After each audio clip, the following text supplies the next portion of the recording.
el traidor.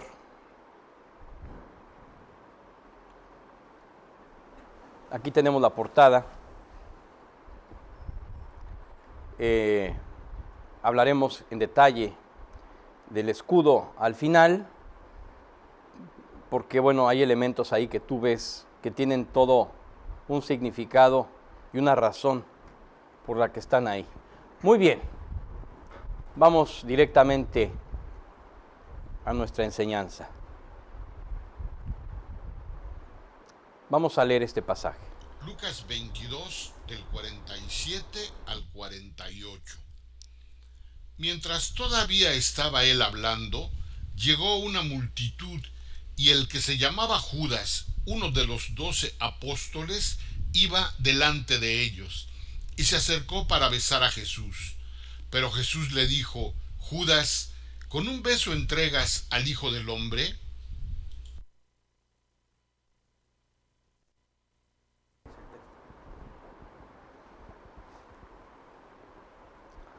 Muy bien. Aquí es el momento en el que Judas finalmente entrega al Señor Jesús. Profunda conmoción sobrevino en la mesa de los 12 ante el anuncio de Jesús de la traición de uno de ellos. ¿Seré yo?, preguntó cada uno. ¿Serás tú?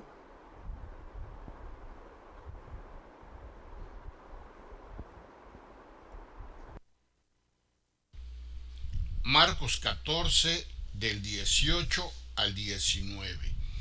Y estando sentados a la mesa comiendo, Jesús dijo: En verdad les digo que uno de ustedes me entregará, el que come conmigo. Ellos comenzaron a entristecerse y a decir uno por uno: ¿acaso soy yo? Uno a uno, dice aquí que uno por uno preguntó: Señor, ¿soy yo? Dividiremos el estudio de hoy en 3 temas que nos llevarán al objetivo final de esta enseñanza. El primero, el hábito de la incredulidad. Ahí es donde todo se origina. Número 2, la desviación del camino. Y número 3, ¿seré yo? La pregunta sin respuesta. Vamos al primero, el hábito de la incredulidad. Pusimos esta ilustración porque aquí Jesús está señalando las aves del cielo y las flores del campo, cómo Dios las cuida, les hace tener gloria y hermosura a las flores, y pregunta Jesús: ¿ustedes qué no creen que Dios va a cuidar de ustedes si cuida a las aves y a las flores? Vamos a leer este pasaje. Hebreos 11:1 y 11:6. Ahora bien, la fe es la certeza de lo que se espera, la convicción de lo que no se ve. Y sin fe es imposible agradar a Dios, porque es necesario que el que se acerca a Dios crea que Él existe y que recompensa a los que lo buscan. Así es, tenemos que partir de este principio. Aquí partimos en esta enseñanza porque esta es la clave de todo lo demás. Este es el primer alfiler. Sin este primer alfiler, todo lo demás no tiene sentido. ¿Qué es la fe? La seguridad de la esperanza, de lo que se espera. La convicción de lo que no se ve. Y dice aquí que sin fe, literalmente, sin fe es imposible agradar a Dios. Porque es necesario que el que se acerca a Dios crea que Él existe y que recompensa a los que lo buscan. La incredulidad es el tema con el que debemos comenzar este estudio, pues fue precisamente este pecado el que inició, justificó y culminó la caída de Judas Iscariote. La vida espiritual con Cristo se fundamenta en la confianza de su salvación total, salvación del infierno eterno y de las vanidades, miserias y maldades de nuestra carne, de este mundo y del diablo. Es por un acto de fe que pudimos acceder a la gracia de la salvación de Dios por medio del pago de justicia de Cristo por nuestros pecados. Y es precisamente sobre esta base que Él lleva a cabo una relación con el creyente. Por eso se llama creyente. La incredulidad es la anulación de la fe.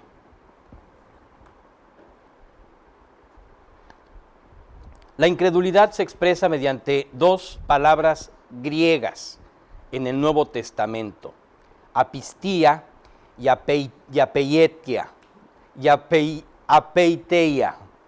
Cuando Pablo, créanme que lo ensayé tanto, pero ya cuando está uno frente al estudio se le olvida todo lo que ensayó.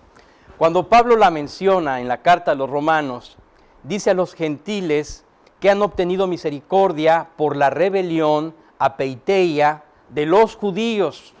Esta desobediencia es consecuencia de la falta de confianza, apistía, de fe. Vamos a hablar, porque hay una sutil diferencia entre ambas. La apistía es un estado mental y apeiteia es la manifestación o expresión de ese estado. En ambos casos, la traducción al español es incredulidad. En cierta forma, en la Escritura es señalada como la incredulidad desde la mente, apistía, y la incredulidad en las acciones que la manifiestan, apeiteia. Digamos que una es una convicción y la otra es una manifestación de esta convicción, ¿no? O sea, es una actitud desde la mente y a veces en la forma del actuar. Ambas se diferencian con dos palabras y en los dos casos se traduce como incredulidad. Aquí vamos a ver un ejemplo en este pasaje que tiene apistía, en donde aparece la palabra incredulidad como traducción. Vamos a leerlo. Romanos 11, del 19 al 21. Dirás entonces: las ramas fueron desgajadas para que yo fuera injertado. Muy cierto, fueron desgajadas por su incredulidad, pero tú, por la fe, te mantienes firme. No seas altanero, sino teme, porque si Dios no perdonó a las ramas naturales, tampoco a ti te perdonará. Así es, aquí tenemos este ejemplo. Siguiente, Oscar. Y aquí tenemos el otro ejemplo. Apeiteia aparece en todos estos pasajes, en todas estas palabras que se traduce como desobediencia o desobedientes, y en todo significa apeiteia. O sea, la palabra es apeiteia. Adelante, Oscar. Romanos 11, del 30 al 32. Pues así como ustedes en otro tiempo fueron desobedientes a Dios, pero ahora se les ha mostrado misericordia por razón de la desobediencia de ellos, así también ahora estos han sido desobedientes, para que por la misericordia mostrada a ustedes, también a ellos ahora les sea mostrada misericordia, porque Dios ha encerrado a todos en desobediencia para mostrar misericordia a todos. La incredulidad parte de la premisa de que Dios no es digno de confianza. Si lo fuera, no dudaríamos de su cuidado y su favor hacia nosotros. La incredulidad es un terrible pecado y un insulto directo a Dios, y es la principal raíz pecaminosa que traerá como consecuencia el juicio futuro sobre el mundo. Así es. Nuestra lucha como creyentes precisamente se centra en continuas batallas espirituales contra la incredulidad. lamentablemente, no siempre tenemos victoria, sobre todo por la idea preconcebida y distorsionada que nuestra carne nos presenta de cómo deben ser las cosas, sin considerar la voluntad y los planes de Dios.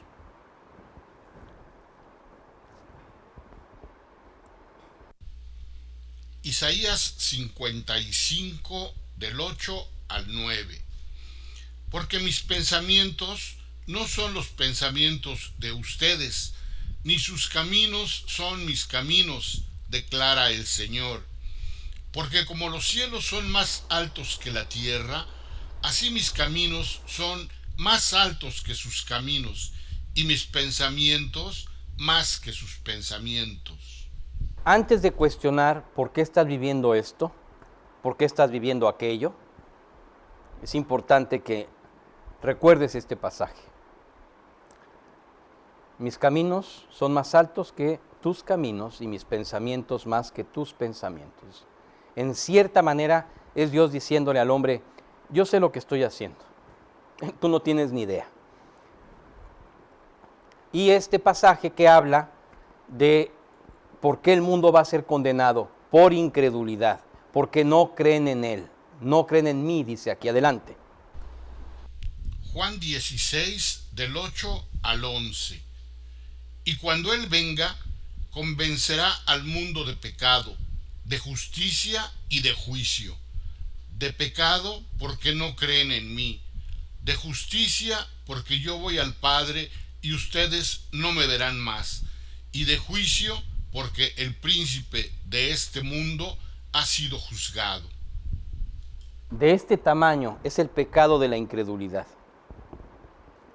Nada más es el pecado que traerá juicio sobre el mundo. Bueno, aquí pusimos un palacio fantástico, porque esta imagen representa en este ejemplo tu ideal. Todos quieren este ideal, el ideal del ser humano. Todos quieren su propio palacio con el coro de voces, ¿no? Con las aves volando, un cielo espectacular, todo bien dispuesto para nuestra felicidad. Eso es el panorama que en las películas de Hollywood, que en las novelas, que el hombre siempre ha tratado de implantar como un ideal humano para poder alcanzar. Bueno, la realidad es muy diferente. Esta es la realidad. Una vez que uno va en camino hacia allá, siempre se encuentra con esta realidad. No importa que tengas una excelente salud, vas a padecer por problemas familiares o por problemas en el trabajo o por problemas económicos. No importa que tengas un excelente trabajo y un excelente ingreso económico. Entonces vas a padecer o de la salud o situaciones familiares. El punto es que el hombre jamás, nunca está satisfecho. Nunca, jamás. Porque la satisfacción simplemente es un factor que no está al alcance del hombre. La satisfacción completa no se encuentra en el hombre. Esto solamente se puede hallar en un pedazo que falta en el corazón del ser humano, que está reservado únicamente para que Dios lo pueda llenar. Así es que el hombre trata de buscar en las diferentes opciones del mundo y de la vida cómo entretenerse, cómo poder llenar ese espacio, pero no se puede llenar. Ese espacio está reservado para Dios. Mientras tanto, esta es la realidad personal de los hombres. No importa que nos pongan, regrésale al anterior, Oscar, por favor, no importa que nos pongan esta pantalla. Esa es la pantalla. Es como esos sets de madera que ponen en los pueblos del oeste cuando están haciendo una película, que no hay nada detrás, pero parecen casas, ¿no? Parece que están construidas ahí edificios, casas, solamente son sets de película. Atrás no hay nada. Es la pantalla de la persona.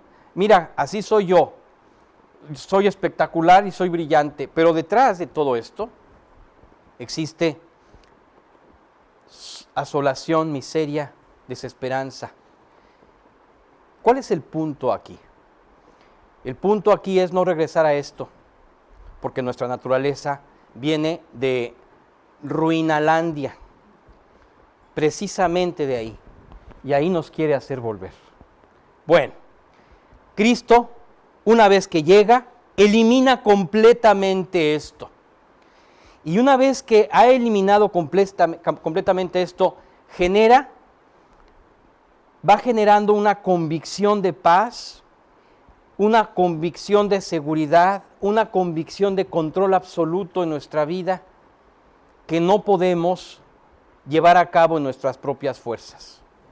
Este estado de paz perfecta, de equilibrio emocional en todos los aspectos, solamente Jesucristo lo puede llevar a cabo.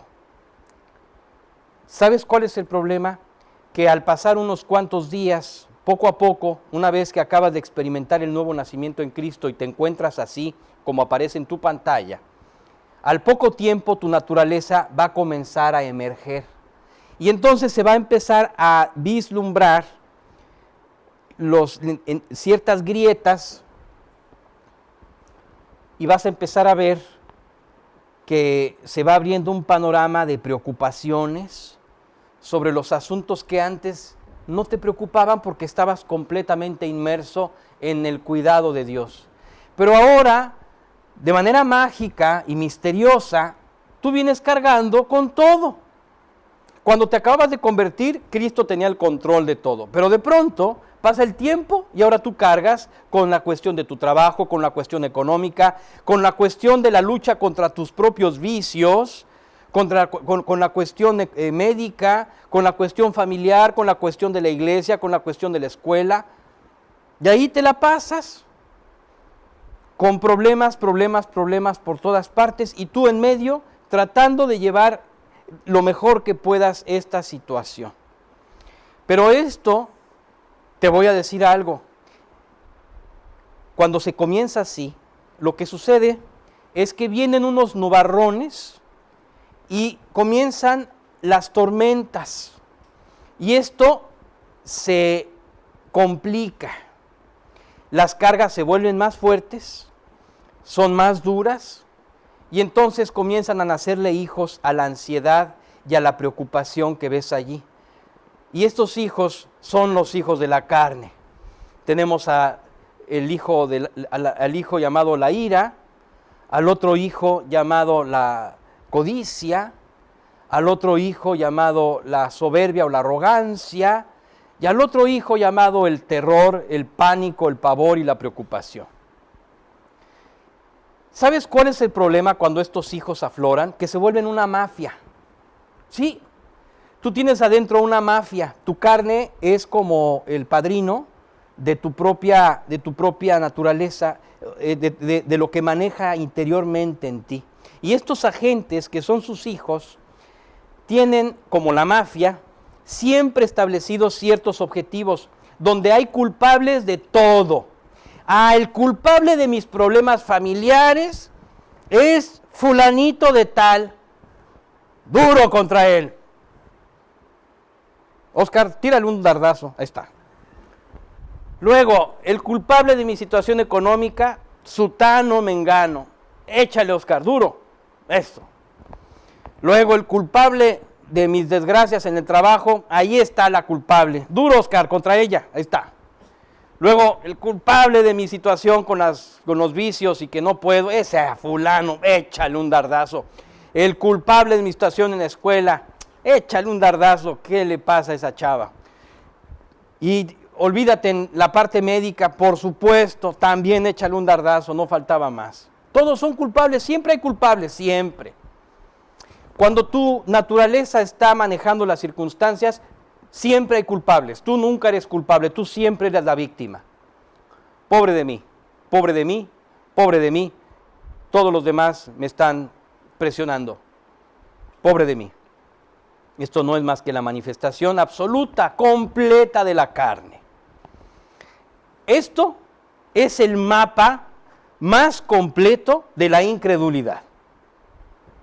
Ahí está, ante nosotros, tu mapa. Acabas de ir con el médico espiritual y te acaba de hacer una radiografía. Ahí está tu radiografía. Fíjate todos los males que padecemos, no estamos gruesos, ¿no? Porque aquí en lugar de tener un hueso dislocado, tenemos un problema con las personas. A veces contra Dios. Ya no pusimos el super target gigante contra Dios con el dardazo macabro, porque no tiene sentido. Aquí tú tienes que ubicar que hay un problema y se llama incredulidad. Bueno, ¿cómo se deshace este problema?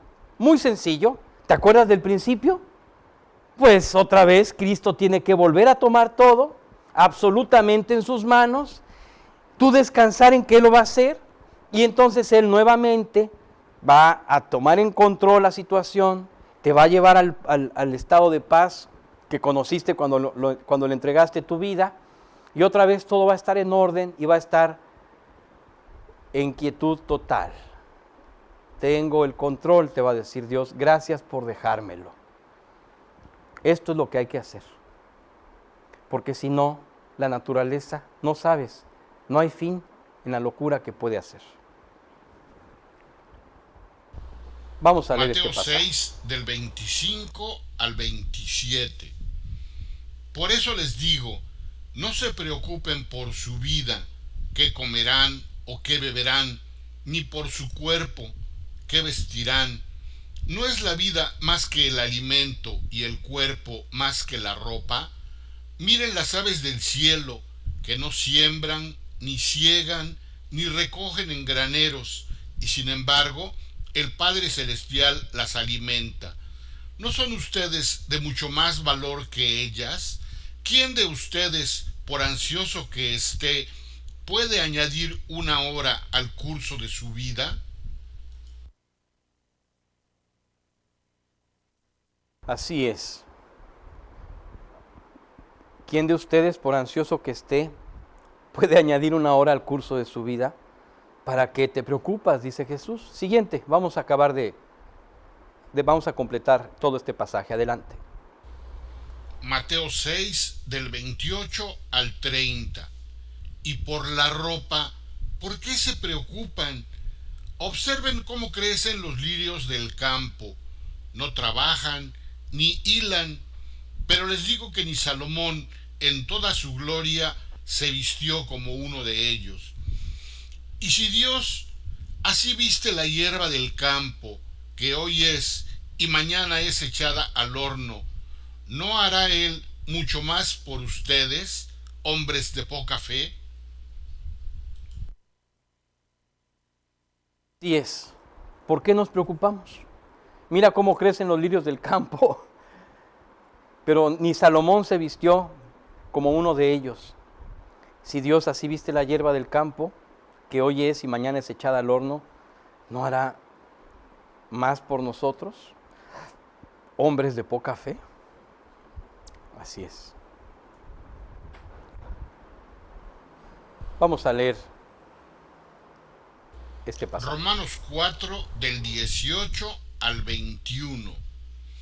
Abraham creyó en esperanza contra esperanza, a fin de llegar a ser padre de muchas naciones, conforme a lo que se le había dicho, así será tu descendencia. Y sin debilitarse en la fe, contempló su propio cuerpo, que ya estaba como muerto, puesto que tenía como 100 años, y también la esterilidad de la matriz de Sara. Sin embargo, respecto a la promesa de Dios, Abraham no titubeó con incredulidad, sino que se fortaleció en fe, dando gloria a Dios, estando plenamente convencido de que lo que Dios había prometido, poderoso era también para cumplirlo. Abraham es señalado por Dios como el padre de la fe, el paladín de la fe. Él creyó a Dios cuando no había motivo físico para poder, o ni siquiera sentido común para poder creer que pudiera pasar lo que sucedió. Y finalmente Dios le dio un hijo en una edad en la que no era posible que pudiera concebir su esposa. Aún así, Dios hizo lo imposible, como muchas veces pasa, y Abraham tuvo a Isaac de su esposa. Así es que Abraham no titubeó con incredulidad. La que tiene un testimonio de incredulidad aquí fue su esposa, que le preguntó a Abraham a su esposa, oye, ¿por qué tu esposa no cree? ¿No? ¿Por qué se rió tu esposa? Y Abraham le reclamó, le dijo, ¿por qué no crees? No, yo sí creo, no me reí, ¿no? Bueno, Abraham estaba convencido de que Dios iba a hacer lo que dijo que iba a hacer. Y esta es la actitud que tú y yo tenemos que conservar. En realidad lo que Dios está revelando en este pasaje es el corazón de Abraham, que ni siquiera dudó de lo que Dios le estaba diciendo. Lo creyó con toda el alma. Y sucedió. Judas llevó su propia incredulidad literalmente detrás de los límites de la salvación, donde la locura del suicidio se convierte en una falsa salida redentora y por ende es imposible concebir el arrepentimiento. Una especie de soy tan malo que no merezco perdón alguno, cuando es precisamente la maldad en cualquier extremo el sentido del perdón en la redención de Cristo. Si Judas se hubiera arrepentido, sin problema alguno hubiese alcanzado el perdón por todos sus pecados. El origen del desvío es el pecado de incredulidad, muy común en nosotros los creyentes, desafortunadamente. Pero Dios nos da siempre la gracia para volver a la calzada de la fe. Sobre este punto es que vamos a hablar en este segundo tema, la desviación del camino. Ustedes ven ahí que hay dos caminos en esta imagen, uno a la izquierda y otro a la derecha. Y es sobre esto que vamos a comentar. Adelante, Oscar. Vamos a leer este pasaje. Jeremías 18:15. Pues bien, mi pueblo me ha olvidado. Queman incienso a dioses vanos y se han desviado de sus caminos, de las sendas antiguas para andar por senderos, no por calzada. Así es, se han desviado de sus caminos, de las sendas antiguas para andar por senderos, no por la calzada. Siguiente, Oscar. Judas creyó poder compartir con Jesucristo el camino del amor divino con el de la justicia de la venganza. Para Judas, el camino de la liberación tenía que ver con el esfuerzo de la carne, como el camino de Caín, que habiendo sido advertido por Dios sobre su condición previamente, decidió aún así matar a su hermano. Así, Judas se entregó a Cristo. Este es el camino de los hombres, el camino tenebroso, torcido, confuso e incierto que toda la humanidad sigue cada vez con mayor vehemencia, en donde se protegen los derechos de los delincuentes y se cuestiona el derecho de la víctima. Este es el camino que llevará a la humanidad al infierno.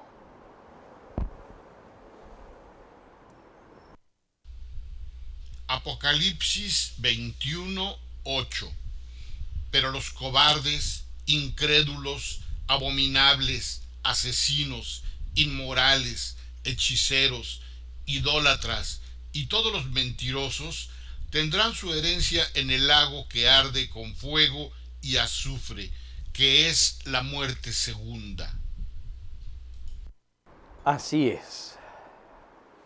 Finalmente, habrá retribución eterna para justos que acepten a Cristo, no justos por su propia justicia, sino justos por la redención de Cristo, y impíos que no quisieron nada con Cristo, que no quisieron arreglar cuentas con Él, que ignoraron la redención de Cristo y tendrán que dar cuenta ellos en la destrucción final, eternamente. Solo existe un camino en la vida cristiana y es precisamente Jesucristo. En este camino recto y muy angosto, menospreciado y despreciado por muchos, se encuentra la verdad, la vida y la paz. Es imposible acceder a este camino si no es por la única entrada, la cruz del Calvario, el pago redentor de Cristo, que destruyó la muerte y dio a luz la vida eterna.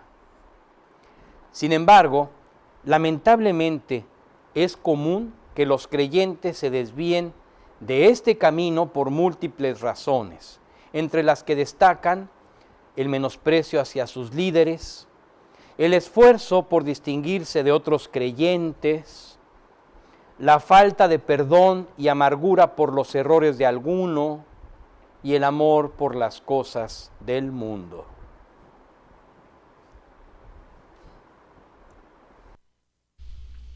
Proverbios 1 del 30 al 31. No quisieron aceptar mi consejo y despreciaron toda mi reprensión. Comerán del fruto de su conducta y de sus propias artimañas se hartarán, porque el desvío de los simples los matará y la complacencia de los necios los destruirá. Pero el que me escucha vivirá seguro y descansará sin temor al mal. Así es, la Biblia está llena, pero llena de invitaciones y advertencias para tomar el camino correcto y no desviarse por el camino y la senda de la miseria, de la confusión y del error. Mateo 18, del 21 al 22. Entonces, acercándose Pedro, preguntó a Jesús: Señor, ¿cuántas veces pecará mi hermano contra mí que yo haya de perdonarlo? ¿Hasta 7 veces? Jesús le contestó: No te digo hasta 7 veces, sino hasta 70 veces 7. Así es, la misma respuesta que dio la persona que venía de la familia de Caín, que había dispuesto en su corazón matar a alguien y había dicho que si Caín había sido 7 veces advertido de venganza, entonces él 70 veces 7 lo sería. Y entonces Jesús contesta con la misma fórmula: no te digo hasta 7 veces, sino hasta 70 veces 7, como diciendo, para siempre, no hay fin. No hay fin. Muy diferente a como suele pensarse, el desvío no suele suceder de un exabrupto, aunque hay claras excepciones, sino de una constante práctica de atención a las tentaciones de la carne. Como hemos visto ya, cuando un creyente atiende a la voz de su naturaleza, ha hecho a un lado el amor de Dios en su vida. Es imposible que la humildad y la arrogancia cohabiten, así como es imposible que el odio y el amor también vivan en el mismo espacio. Todo camino que no manifieste la calzada del amor humilde y paciente de Cristo es una desviación. Cada vez que tú señales los errores de otros o pienses que eres la víctima desamparada que sufre, estás en un sendero de tu carne, alejado del Consolador.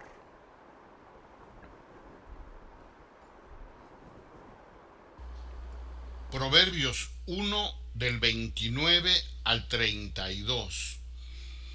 Porque odiaron el conocimiento y no escogieron el temor del Señor, ni quisieron aceptar mi consejo y despreciaron toda mi reprensión. Comerán del fruto de su conducta y de sus propias artimañas se hartarán, porque el desvío de los simples los matará y la complacencia de los necios los destruirá. Así es. El desvío de los simples los matará. ¿Por qué? Porque despreciaron las advertencias y el amor manifiesto de Dios en su palabra. Siguiente, aquí tenemos uno de los puntos clave. Adelante.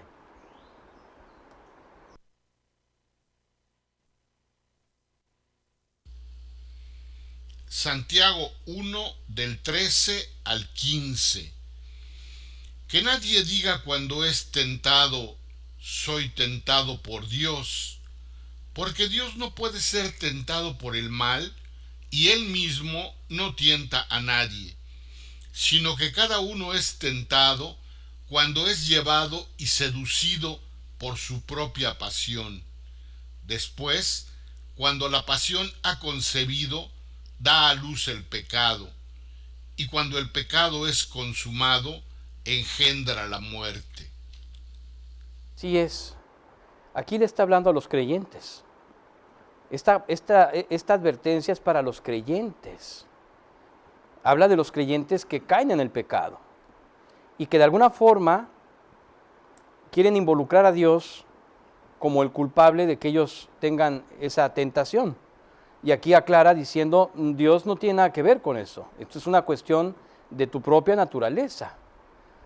Cuando eres tentado, finalmente tú tienes la oportunidad de decidir no continuar por ahí, pero cuando continúas por ahí, eres llevado y seducido por tu propia pasión. Ya cuando la pasión ha concebido, da luz al pecado, y cuando el pecado es consumado, te encuentras en este bosque oscuro, confundido, anulado. Este es el camino escabroso de senderos tenebrosos, del bosque, del fruto del pecado, donde se formó nuestra naturaleza. De esta desolación venimos todos. Este es el camino al que Judas se aferró ante la opción real de tomar la calzada recta y angosta de Jesucristo. Este es el sitio al que volveremos si dejamos a Jesús. Tal como sucedió a Judas, aconteció a un hombre llamado Louis. Louis experimentó la miseria humana como pocos lo han hecho.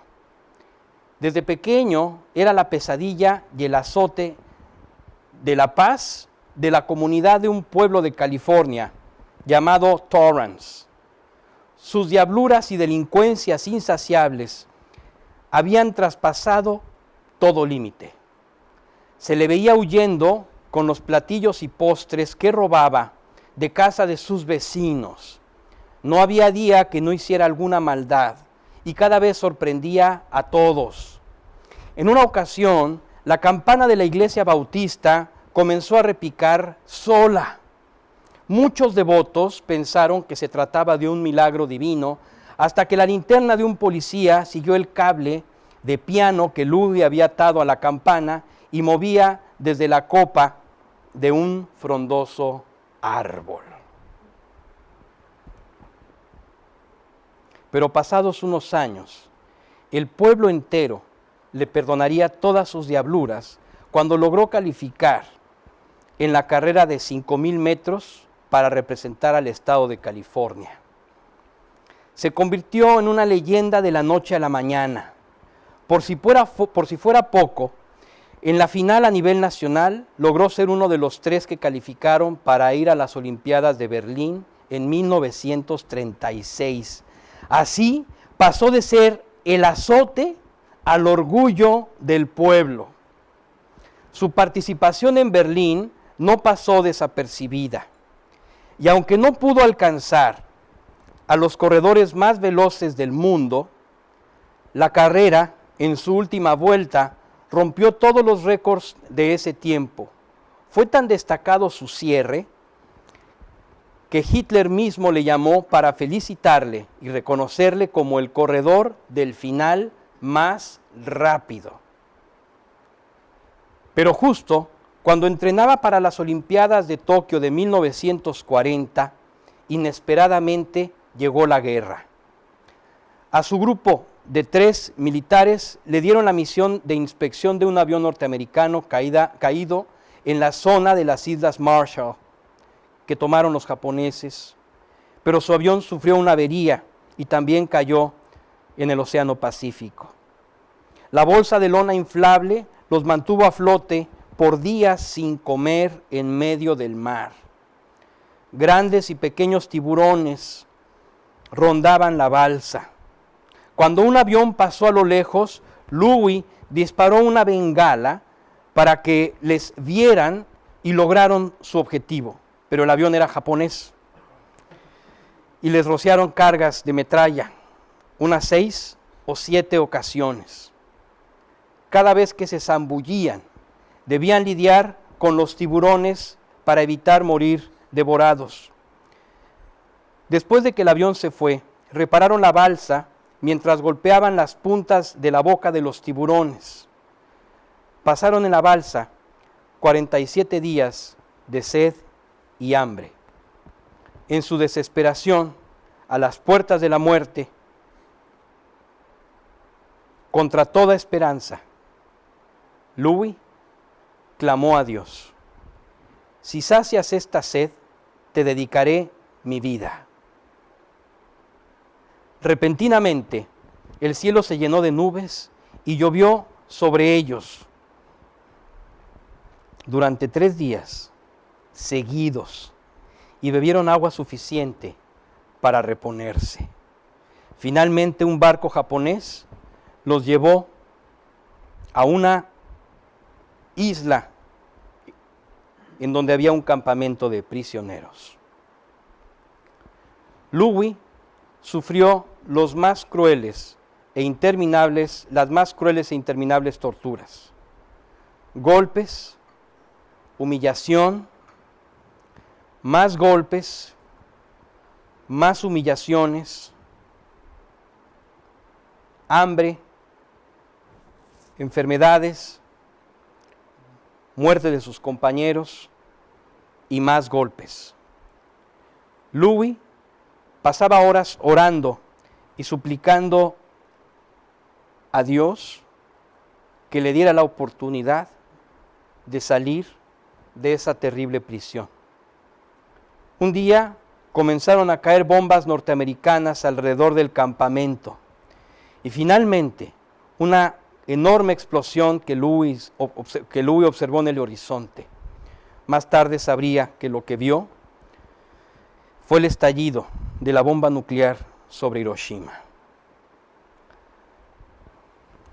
Pasaron apenas unos pocos días y fueron rescatados. Meses después, ya recuperado, Louis arribó a su amada tierra. Su familia y todo el pueblo le dio la bienvenida. Pero comenzó entonces a padecer terribles pesadillas y terrores nocturnos. Soñaba con el horror que le infligieron sus agresores. Meses más tarde, conoció a Cynthia y se casaron, enamorados, a escondidas. Cuando sus pesadillas se agudizaron, Cynthia le pidió y logró con mucho trabajo que acudieran a la cruzada evangélica de Billy Graham. Después del sermón, el predicador Graham pidió que bajaran la cabeza y se arrepintieran. Louis tomó del brazo a su esposa y se encaminó hacia la salida. Entonces Graham clamó: no puedes irte ahora. Sí, durante la predicación, pero ahora no. Quédate donde estás. Louis se detuvo. Se encontraba ahora en la misma encrucijada que Judas. En ese momento, Louis recordó aquel instante de aquella oración en la balsa. Si calmas esta sed, te dedicaré mi vida. También recordó las horas de oración en medio del sufrimiento cuando estuvo prisionero. Tenía frente a él los dos caminos, el suyo tenebroso y oscuro, y el nuevo camino con Dios que se abría adelante en ese momento. Louis Zamperini vaciló, se dio vuelta y le entregó su vida a Jesucristo. A partir de ese momento, las pesadillas cesaron. Comenzó a estudiar la Biblia y regresó a Japón a ver en las prisiones a sus captores. Frente a ellos, y con la ayuda de un traductor, les dijo que les perdonaba y les habló del perdón de Dios, creador del universo, creador del mundo, y les invitó a que rindieran su alma a Jesucristo. El resto de su vida, que llegó a los 97 años, predicó a Cristo con la única verdadera esperanza, como la única verdadera esperanza del ser humano. Su vida ha inspirado almas para venir a Cristo, así como ilustraciones, libros y películas, incluso documentales.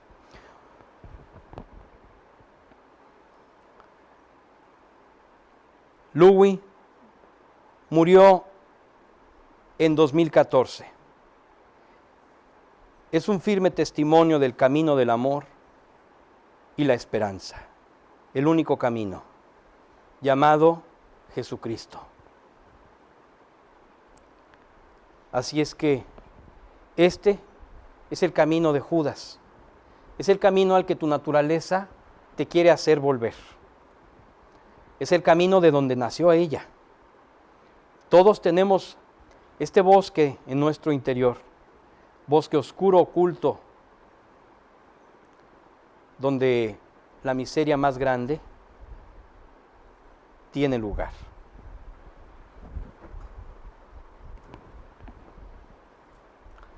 Este mundo se ha volcado hacia un trastorno tenebroso, donde la fantasía de los espejismos ilusorios seduce y atrapa en un sendero delineado por ideales de esperanza en la humanidad que, tras rechazar a Dios, ha quedado abandonada a su suerte.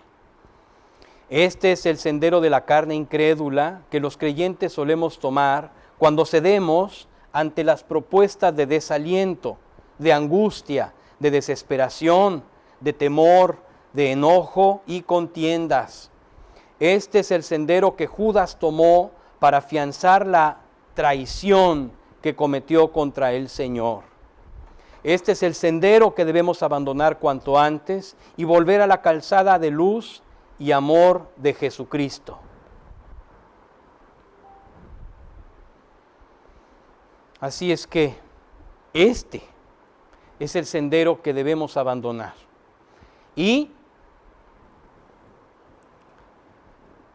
movernos hacia el nuevo sendero que Cristo ha abierto delante nuestro, que es Él, donde Él nos guardará en esa luz continua. Siempre tendrás abierta la vereda del camino del terror y de la naturaleza de la miseria. Pero también siempre podrás decidir continuar por la calzada llamada Jesucristo. Proverbios 4 del 18 al 19.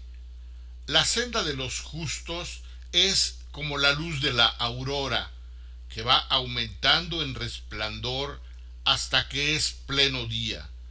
El camino de los impíos es como las tinieblas, no saben en qué tropiezan. Así es. Los dos caminos. Ahí están los dos caminos.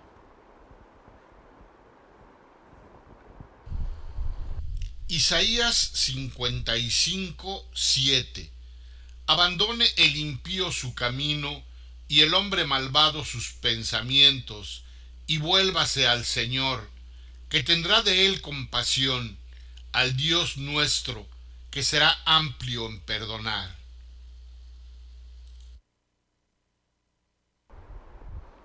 Aquí está otra amonestación para volver al Señor, para permanecer en Él.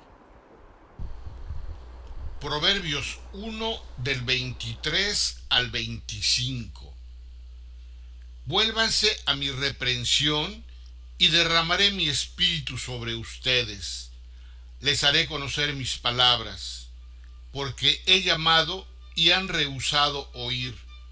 He extendido mi mano y nadie ha hecho caso. Han desatendido todo consejo mío y no han deseado mi reprensión. Pues muy bien, después de escuchar esto, nos vamos al tema donde tenemos que terminar. ¿Seré yo? La pregunta sin respuesta.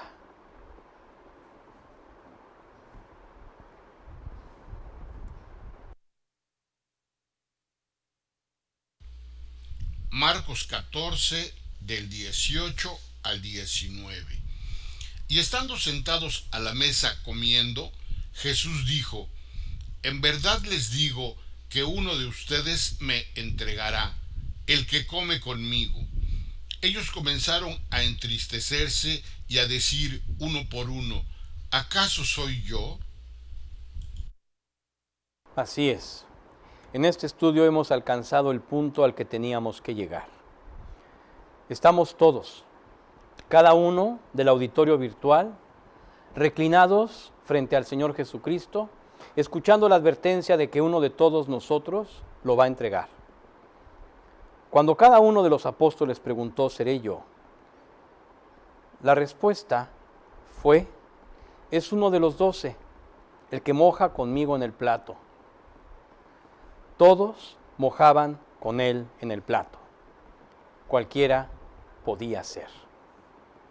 ¿Seré yo? ¿Serás tú? Solo podemos contestar esta pregunta confirmando la respuesta cada día, en cada decisión de mantenernos en el camino de su calzada de amor, misericordia y perdón.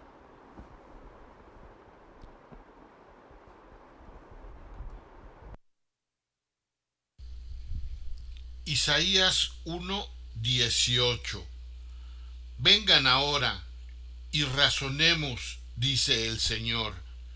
Aunque sus pecados sean como la grana, como la nieve serán emblanquecidos. Aunque sean rojos como el carmesí, como blanca lana quedarán. Así es. Vamos a razonar, dice Dios. Ven y serás limpio.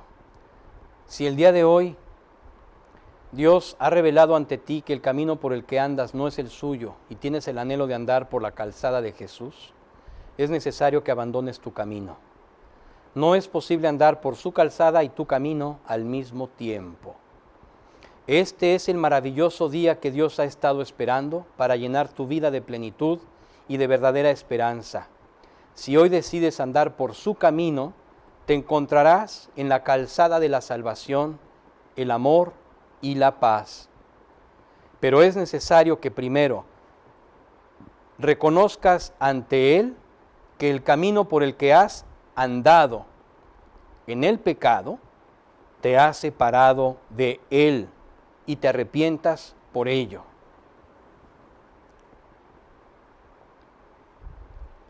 Hoy estás en esta encrucijada.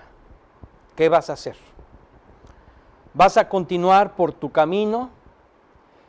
Ese camino que solamente te seguirá confundiendo, donde sabes que no existe una verdadera esperanza, o por el verdadero camino de la esperanza que hoy está puesto delante de ti. Esta es una decisión personal. Tú tendrás que tomarla.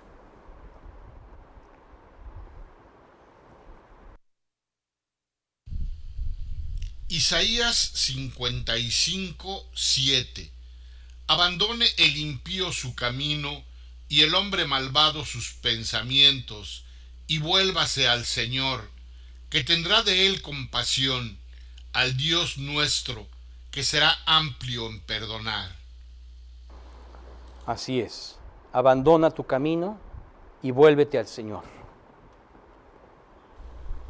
Romanos 3, del 10 al 12. Como está escrito: No hay justo ni aun uno. No hay quien entienda.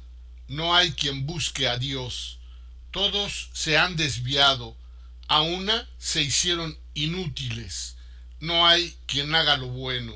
No hay ni siquiera uno. Ni siquiera uno que pueda ganarse el cielo por su propia justicia. Todos hemos pecado y por lo tanto todos necesitamos transitar por la calzada de Jesucristo, por el nuevo camino. Tenemos que aceptar que hemos fallado. Romanos 3:23. Por cuanto todos pecaron y no alcanzan, les ha sido destituida la gloria de Dios. Así es, todos hemos fallado. No tenemos acceso a Dios. Lo tenemos que reconocer. Juan 3:16. Porque de tal manera amó Dios al mundo, que dio a su Hijo unigénito, para que todo aquel que cree en Él no se pierda, sino que tenga vida eterna. Amó de tal manera al mundo, a ti, que dio a su Hijo unigénito para ti. Si tú crees en Él, no te perderás, sino que tendrás la vida eterna.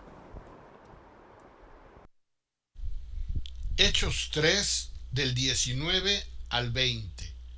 Por tanto, arrepiéntanse y conviértanse, para que sus pecados sean borrados, a fin de que tiempos de alivio vengan de la presencia del Señor, y Él envíe a Jesús, el Cristo designado de antemano para ustedes. Este es el momento de arrepentirte y convertirte para que tus pecados sean borrados. Si tú no has tomado esta decisión todavía, este es el momento en el que puedes hacerlo.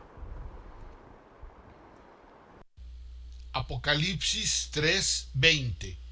Atención, yo estoy a la puerta y llamo. Si alguien oye mi voz y abre la puerta, entraré a él y cenaré con él y él conmigo. Hoy Jesucristo está llamando a tu vida y quiere que le abras la puerta para que Él te pueda llenar de esperanza, te pueda llenar de plenitud. Esa plenitud que es imposible poder alcanzar en ningún otro lugar. Necesitas arrepentirte porque tus pecados te han separado de Él. Solo a través del arrepentimiento podemos aceptar el pago que Él hizo por nuestros pecados. Y solo después de aceptar este pago es que podemos abrirle la puerta del corazón. Jesús está ahora llamando a tu puerta. Y si ahora mismo te arrepientes, le pides perdón por tus pecados y aceptas su pago por ti en la cruz, podrás invitarle a entrar para entregarle tu vida. Ahora mismo, a donde quiera que te encuentres en el tiempo y en la distancia, ora a Dios arrepentido de tu vida en el pecado. Acepta el pago que Él fue a pagar en la cruz por ti y ábrele la puerta del corazón. Te voy a pedir que si tú quieres hacer esto el día de hoy y no lo has hecho anteriormente, si hoy quieres aceptar a Cristo en tu vida, sigas esta oración conmigo. Como decía Billy Graham, inclina tu cabeza, cierra tus ojos y vamos a orar y pedirle a Dios 3 cosas. Perdón por tus pecados, vas a aceptar lo que Cristo hizo por ti en la cruz y le vas a abrir la puerta del corazón para invitarlo a entrar a tu vida. Vamos a orar. Bendito Padre, muchas gracias porque hoy me has hecho entender que tú viniste para pagar por todos mis pecados, por amor a mí, por amor a mí, para que yo no tuviera que ir a pagar en el infierno eterno, separado de ti. Gracias por este pago. Te pido perdón por todos mis pecados. Me arrepiento delante de ti. He pecado y estoy arrepentido. Y acepto el pago que tú hiciste por mis pecados en la cruz, para que yo no tuviera que ir a pagar eternamente en el infierno. Y ahora mismo te abro la puerta de mi corazón y te pido que tú entres en mí y tomes el control de mi vida, que me llenes de plenitud, que me guíes en este nuevo camino lleno de esperanza, de luz y de paz. Gracias por esta salvación. Y todo esto yo te lo pido en el nombre de Jesucristo, mi Señor y mi Salvador. Amén. Si tú hoy hiciste esta decisión, quisiera compartirte que Dios va a transformar completamente tu vida a partir de este momento. Mira este versículo, escúchalo. Segunda de los Corintios 5:17. De modo que si alguno está en Cristo, nueva criatura es. Las cosas viejas pasaron, ahora han sido hechas nuevas. Borrón y cuenta nueva en tu vida, una nueva creación, una nueva calzada. El otro camino ha quedado atrás, no lo vuelvas a tomar. Así es que ya podemos entender este escudo. Este es el escudo que señala hacia ti. ¿Serás tú? Este es el escudo que ve por sí mismo de acuerdo a los valores del mundo. El lugar en la sociedad que representa esa pieza de ajedrez del rey. El dinero, que es el Dios de este mundo. La importancia de la certificación del mundo hacia tu vida. Y el credo de este mundo hacia las cosas satánicas, sobrenaturales y ocultas, así como todo el sistema corrupto doctrinal que aparece en las películas y por supuesto la desviación moral con una chica ahí representándolo. Todo esto en un cuadro lleno de figuras abstractas, porque todo esto es abstracto, este camino es abstracto completamente, obedece simplemente a una ilusión, y morado y con tonos violetas sutiles de anhelo, de grandeza, y por supuesto con el círculo amarillo que señala todos estos puntos como una prioridad para este tipo de persona. Conclusión, vamos a las conclusiones. Número 1. Recuerda que el origen del desvío, el inicio de toda mala decisión, es el pecado de incredulidad. Sin embargo, Dios nos da siempre la gracia para volver a la calzada de la fe. Segundo, es imposible que la humanidad y la arrogancia cohabiten, por lo que no debemos atender a la voz de nuestra naturaleza, que es enemiga del amor de Dios. Es necesario velar en la sencillez de la humildad en todo momento. Y número 3, importantísimo, ¿serás tú? Bien, no sé si tengan alguna pregunta, es el momento. Vamos a leer el último pasaje con el que solemos terminar. Marcos 6:12. Saliendo los 12, predicaban que todos se arrepintieran. Y aquí terminamos con este estudio. Si tienes alguna pregunta, adelante. Tenemos un collage de las personas que nos escucharon y que tomaron su fotografía. Vamos a compartir este collage. Miren nada más qué maravilla de collage. Ahí están muchos amados que ahora estamos viendo. Estamos viendo a Maribel. Mira